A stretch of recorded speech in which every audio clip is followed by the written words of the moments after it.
खुलुमनायखौ बावहरबाय। जोंनि सा क'क्राझार दख'रा दुलाराय बर' फरायसा आफाद बियो फैयै फैयै दिनै 50 बोसोराव आगान होबाय आरो जों दख'रा आफाद हिसाबै जोङो 50 बोसोरनि जे सनाथि मायथाइ फोरबो फालिनो थाखाय जोङो थामथिम जाबाय थादों आरो जोङो बे सनाथि मायथाइ फोरबो फालिथायनिनो बानजाय आफाद बेखौ जों दिनैहाय बालाजान थिनालि दालाइसा आफादनि मावख'आव जोङो दाफुंनानै लानो हाबाय आरो बेनिनो मासिगिरि हिसाबै जोङो मोननो हादों। मोनसे समनि दुलाराय बर' फरायसा आफादनि बारग' गाहाय नेहाथारि आरो जोंनि क'क्राझार बियाबनि बारग' MLA मानाव गेदेर लरेन्स इस्लारि सारखौ जोङो मासिगिरि मोननो हादों आरो बेयाव चिफ कनभेनर हिसाबै दङ सोमखोर बसुमतारी आरो जोङो बेवहाय दख'रा आफादाहाय जोङो जे सनाथि मायथाइ फोरबो फालिनाय बेखौहाय बालाजान थिनालि दालाइसा दुलाराय बर' फरायसा आफादनि सिङाव थानाय ब्रह्मपारा आरो मजाबारि हालदैजरा आरो बेवहाय जोङो सिउ सिउ क्लाबनि गेलेग्रा फोथाराव जोङो खुंफुंनो थाखाय थामथिम जाबाय थादों आरो बेखौ जोङो फोसावनो मोननानै जोबोद गोजोननाय मोनदों। मोनसे समाव जोंनि बर' हारिनि जे बर' माहारिनि गिबिसिन समाजारि बर' सावथुन जे आलायारन बे आलायारना बे सल्ल' मजाबारि हालदैजरा आरो ब्रह्मपुर बा बे जायगायावहाय शुटिंखौ खालामनाय जादोंमोन आरो बेनि थाखायनो जों बेजोंनो लोब्बा लाखिनानै जोंनि जे गल्डेन जुबलि सनाथि मायथाइ फोरबो फालिनायनि जे थावनि बे आलायारन सिनेमाजों लोब्बा लाखिनानै जों दिनै आलायारन फोथार जोङो मुं दोननाय जादों आरो बेखौ जों दिनै आलायारन फोथार हिसाबै जोङो फोसावनानै लाबाय आरो जे जों गल्डेन जुबलि खुंफुंनो थांनाय जे थावनि बे आलायारन फोथार आरो जों बेवहाय मोनसे बाथ्राखौ जोङो फोसावनो सिगांदों। जोङो दख'रा आफादाहाय जे 50 बोसोरनि मोनसे जारिमिन जोङो बिजाब जोङो दिहुननो थाखायबो थामथिम जादों आरो बिनि कमिटिखौबो जोङो दाफुंनानै लानो हाबाय आरो बे दख'रा आफादनि 50 बोसोरनि जे जारिमिन बिजाबनि जे मासिगिरि हिसाबै जोङो मोननो हादों कमार्स कलेजनि प्रिन्सिपाल मानाव गेदेर डक्टर बिपुल चन्द्र बसुमतारी सारखौ जोङो बे जारिमिन सुजु आफादनि जोङो मासिगिरि हिसाबै मोननो हादों आरो बेवहाय जोङो चिफ कनभेनर हिसाबै जोङो मोननो हादों बेवहाय इउएन ब्रह्म कलेज दतमानि बारग' प्रिन्सिपाल आइसि आरो बिथां सिलाराय मोसाहारि सार बिथांखौबो जोङो बे जारिमिन सुजु आफादनि जोङो गाहाय लेंथुमगिरि चिफ कनभेनर हिसाबै मोननो हादों। दा जोङो फोसावहरदों दिनै बे मिडियानि गेजेरजों बेखौनो जों बयनिसिमबो जे जायफ्रा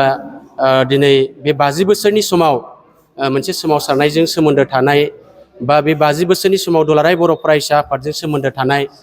आरो बे 50 बोसोरनि जे दख'रा आफादाव बिबान लानानै बारग'लांनाय दैदेनगिरि बिथांमोननिसिमबो जोङो फोसावहरदों। गोबां बावहाय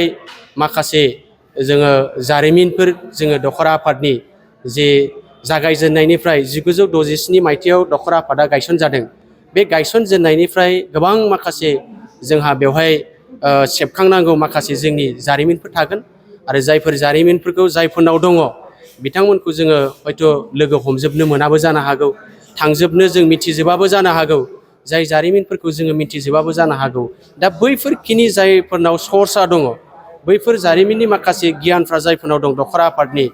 जे जारिमिननि गियानफ्रा जायफोरनाव दं बिथांमोना जेन' जोंनो दख'रा आफादनो फोरमायहरो बेखौ जों दिनै नैबे मिडियानि गेजेरजों जोङो फोरमायहरबाय आरो जोङो आसा खालामदों बिथांमोना जेखिनि गावबा गावनाव थाखोमानाय जे जोंनि दख'रा आफादनि जे जारिमिनफोर दं बेखौ जोंनो निस्सय दख'रा आफादाव जोंनो फोरमायहरगोन बेखिनिखौ जोङो मिजिंथिनाय थाबाय। जोङो बेखौहाय नभेम्बरनि जोबथा अक्ट' जोङो बेखौ लानाय जादों आरो बेवहाय जों सानथामनि हाबाफारि जोङो खुंफुंगोन आरो बेयाव जों गोबां हाबाफारिफोर बेयाव लानाय जादों। बेवहाय जोङो थुनलाइयारि आयदा लोगोसे गेलेमु आयदा आरो हारिमु आयदा बेफोरनि कम्पिटिसना बेयाव थागोन। लोगोसेयैनो बे 50 बोसोर समसिमाव जायफ्रा दख'रा आफादाव बिबान लानानै जायफ्रा बारग'लांबाय बिथांमोनखौबो जोङो मोनसे सानसे सम होनानै बिथांमोनखौ हांख्राय हरनानै बिथांमोनखौ मान बावनाय बरायनाय बे हाबाफारियाबो थागोन। जों बेखिनिखौ साफ्रोमबो बारग' दैदेनगिरिफोरखौबो जोङो दिनैनि गेजेरजों जोङो खावलायहरखाबाय। हयथ' जोङो बायसान्सआव जोङो सोरखौबा मिथिजोबै हयथ' जानोबो हागौ बिबानगिरिफोरखौ जे गाहायनि बिबानगिरिफोरखौ जोङो गोबांथारखौ हयथ' आफादगिरि गाहाय नेहाथारि लोगो आफादगिरि लोगो गाहाय नेहाथारिफोरखौ जोङो मिथियो नाथाय बिनि गाहायाव गोबां बिबानगिरिफोर दङ जायफोरखौ जोङो बेयाव माखासे रेकर्डफोरखौ हयथ' मोनजोबाखै नागिरनांगौ नागिरनायाव जोङो मोनजोबनो हायाबो जानो हागौ जायनि थाखाय जोंनो सोरबाया बेबायदि बिबान मावदोंब्ला जोंनो दखर आफादसिम फोरमायहरो बेखौबो जोङो फोरमायहरनाय नैबे मिडियानि गेजेरजों बेखिनिखौबो जों फोरमायहरबाय गोजोन्थों। जे सा दखरा बर' फरायसा आफादनि सनाथि मायथाइ जे खुंनो थांनायाव आंखौबो जे सासे लेङाइ मासिगिरि हिसाबै सायख'नानै लाबाय आरो आं दिनैहाय बेखौनो बुंनो सानो जे जोंनि बे जे सनाथि जों खुंफुंनो थाखाय दाफुंजानानै होजानाय आरो जों जे जायगायाव खुंनो थांगासिनो दङ बे जायगाखौ होनोमोन 16 नम्बर एरिया गिदिर दरब्रै गामिजों मोनसे 16 नम्बर एरिया बियो आरो बेयावनो गोदो मोनसे एखेबारे बिराद बर'नि जे सावथुन आलायारना बेयाव शुटिं मोनसे मोनदों आरो जेराव जालाख'नि हाया बेयावनोमोन फिल्मनि जालाख'आ आरो बे हाखौनो बे फाननांदोंमोन। दा बेनिखायनो जोङो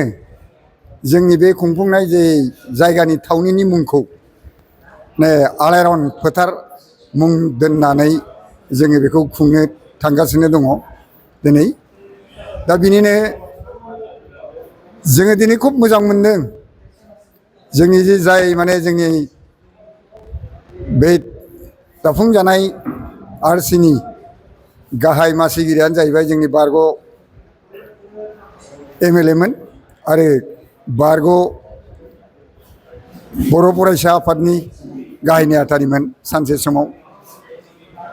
बिथाङा साखरखारिमोनबो